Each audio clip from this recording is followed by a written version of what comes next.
That, I mean, when I saw that this morning, there was a smile on my face as big as our universe. And those of you who always watch my videos, you know why I was smiling.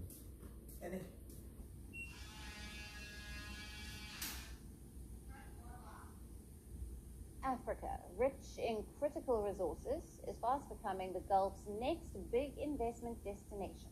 After Saudi Arabia and the UAE, now Qatar has stepped in with one of the biggest investment announcements yet.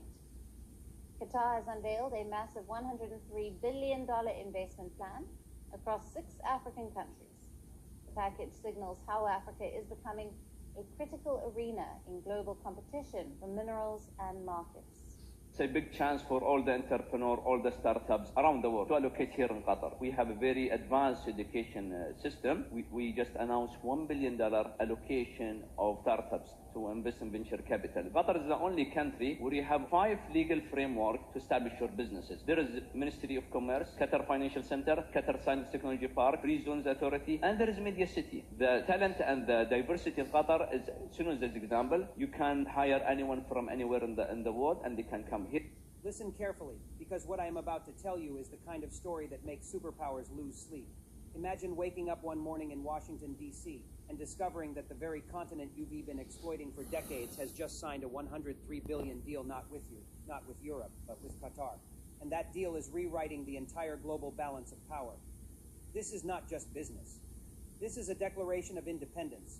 For years, Africa was forced to beg for loans that came with impossible conditions, to export raw materials for pennies while importing finished products for dollars, to live under the constant shadow of IMF dictates and World Bank reforms. But today, that game is over. Qatar just stepped in with a war chest that does not ask Africa to kneel, it asks Africa to stand tall. You have to understand what $103 billion really means. It's not a one-time payout. It's the seed capital for a new Africa, an Africa that builds its own steel plants, refines its own oil, manufactures its own medicines, powers its own cities with clean energy. It is the kind of money that breaks chains that were forged in colonial boardrooms and enforced with economic blackmail. And this is why America is furious, because they know what happens when Africa becomes truly independent. No more cheap resources shipped off for nothing. No more monopolies on agriculture and mining. No, more dictating trade terms from Washington or Brussels. If Africa takes control of its own destiny, the entire architecture of U.S. economic dominance begins to collapse, and it has already started. Behind closed doors, panic meetings are happening right now. The Pentagon, the State Department, the CIA, they are all asking the same question. How did we let this happen? How did Africa, the place they considered under control, suddenly flip the script? They can't sanction Qatar because Qatar is too important for global energy markets. They can't bully African nations because these countries now have the cash reserves to tell Washington to back off. This is why this moment is so historic. This is not just about money. It's about pride, power, and payback. It's about centuries of extraction coming to an end. It's about African leaders looking the West straight in the eye and saying, "We will no longer trade our gold for your paper. We will no longer starve our people so that your corporations can make record profits. We are right."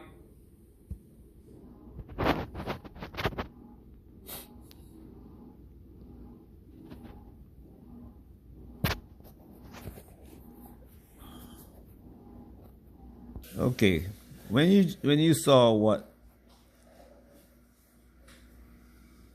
I just showed you, what goes through your mind? Is Qatar really trying to help Africa? Or is calling for the West to invest in Qatar, bring the raw materials from Africa to Qatar, process them, and send it to the West?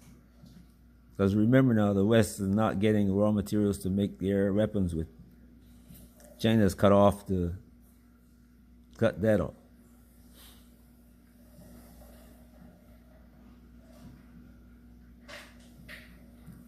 So how are they getting it now? The other day they made a deal with Japan. Japan called all Africans to Japan and said, "Hey, this is what we want." For that, the South Koreans.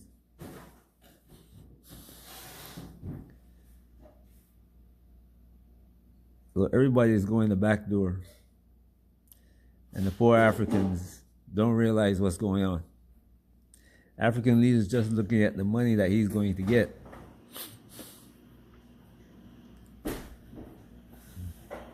This $103 billion is the hammer that is smashing the old chains, the signal that the age of Western dominance is over. And when we are done, you will see exactly why Washington is terrified, and why Africa's rise can no longer be stopped.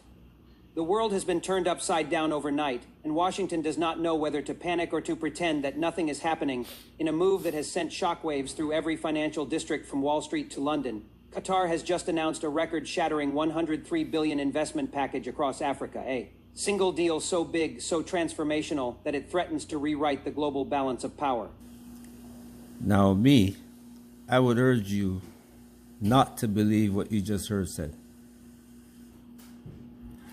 Qatar does not act without the U.S. blessing. Do you comprehend what I just said? Qatar does not act without the U.S. blessing. They cannot go into Africa unless the U.S. says you can go. Nobody does. Even the U.S. don't go unless Israel say you can go.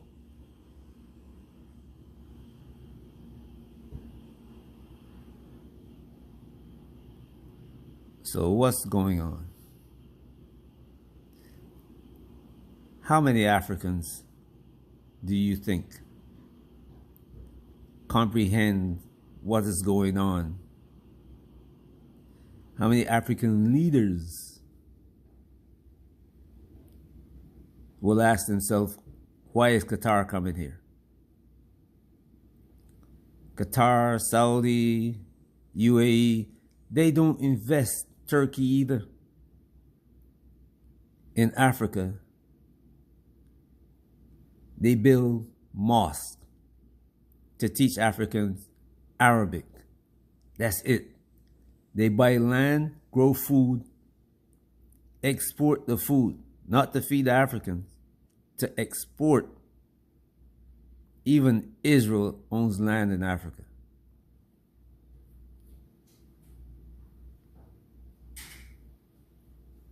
Israel grows food for Africa.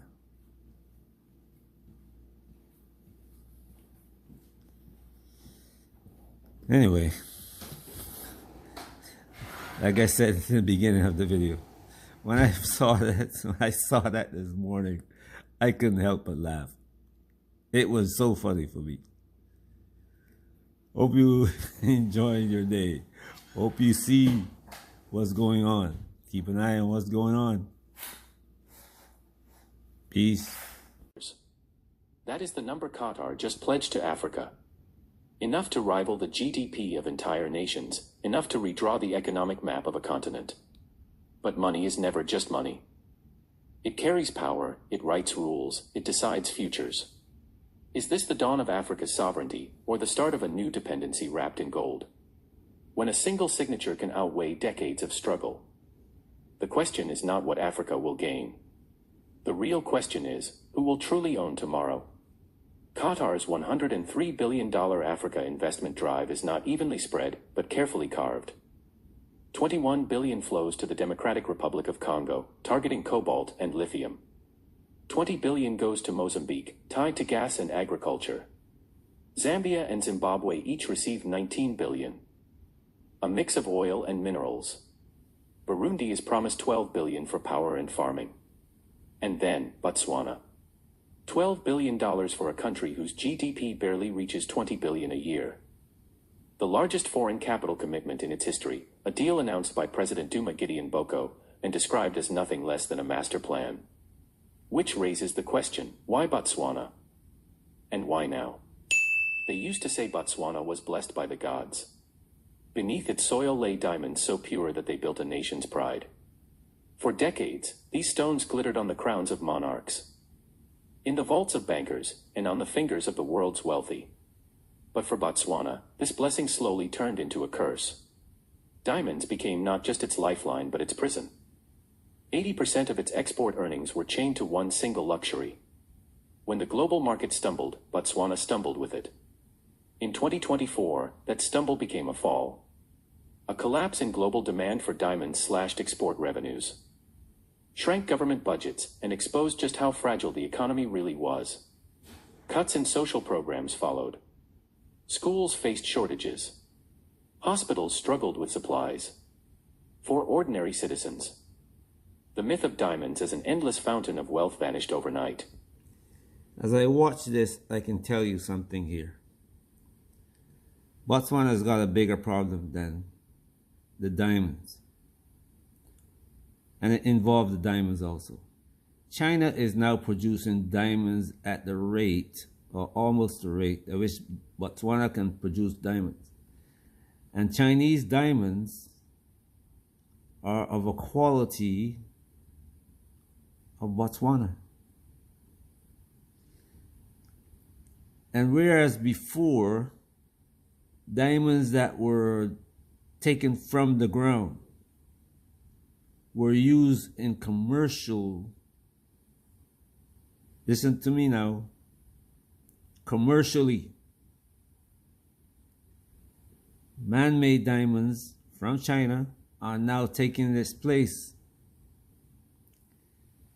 But let's continue with this before I come back again.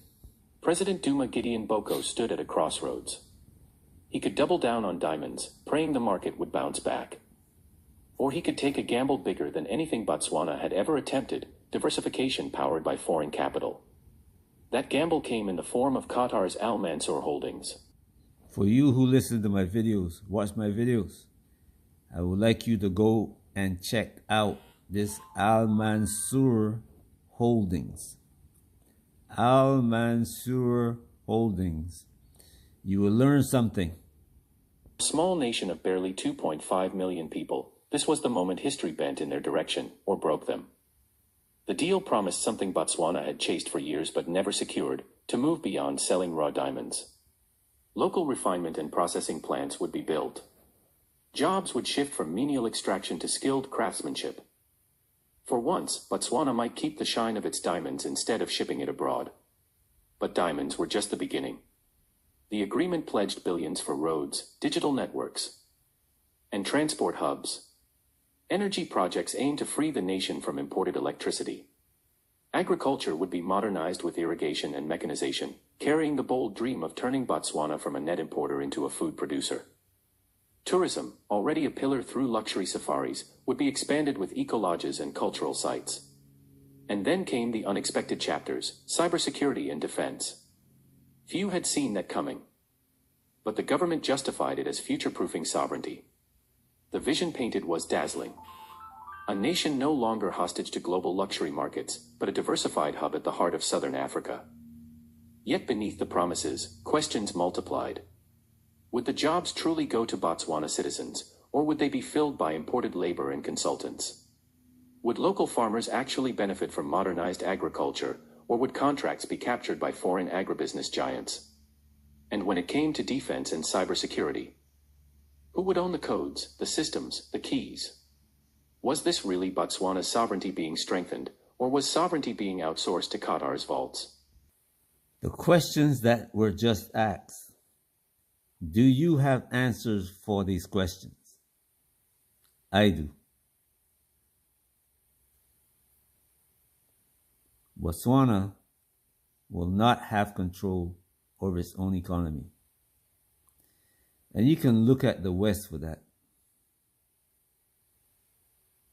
I have seen nations in Africa that don't even control the computer systems that run the country. You hear me right. The computers that operate the computers that run the borders, the airports, the economic accounting systems, the immigration, all run from Europe. All run from Europe. I've been friends with people who say, hey, I got to go to Germany in a week. I got to go to Switzerland in a week. I got to go to Sweden in a week. Yeah, they got to treat me how to show me how to do this with a computer, to show me how to do that with a computer system.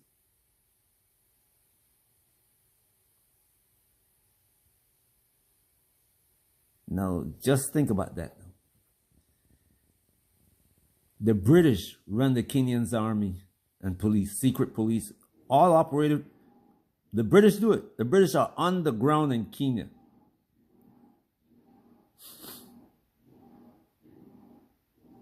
All throughout the Sahel, I mean, from Nanakchuk. If you don't, you gotta find out where that is. Anyway, you gotta know your geography when it comes to Africa. If you're gonna go to Africa, you gotta know it. You gotta learn something about Africa if you plan on going to Africa. Not just about the city that you're going to live in. You might live in Ghana, Accra, Kumasi, but then you're living right next door to Togo and Nigeria, Chad, Burkina Faso. You got to know what's going on there. If you don't know what's going on there, well, there's some people who, like I always repeat it, I hear them say it, you know, I'm living the good life here. And they can show you the good life that they're living. They got a pool in the yard, you know, big screen TV, and they're happy. I don't fault them for that, because that's why I went to Africa. I wanted to be relaxed. I want to be driving down the road, not looking in my rearview mirror for when the lights go on and some idiot come at me with a gun in his hand pointing at my head. And that don't have to be a policeman. Look at all the people in Texas who got tied up behind a car and dragged off till they died. Right now, we've got college students being hung from trees in America.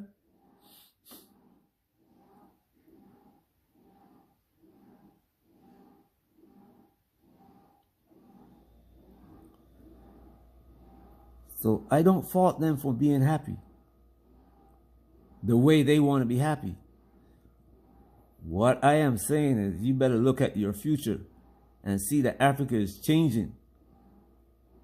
That's the problem I find with their plan.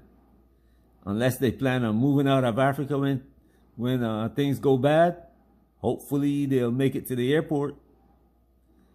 Because by the time they realize that things are going bad, the flights are already canceled.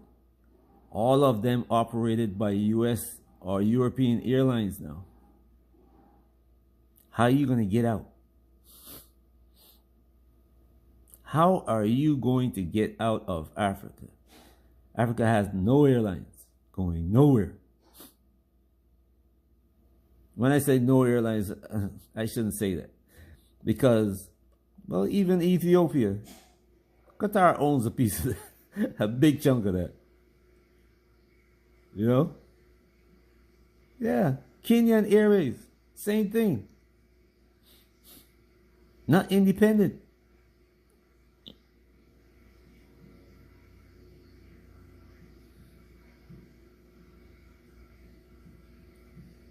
And the Libyan army here, they're saying, here. The army here is being controlled by Qatar. Imagine that now. An African army. A state in Africa whose military personnel is controlled by Arab nation.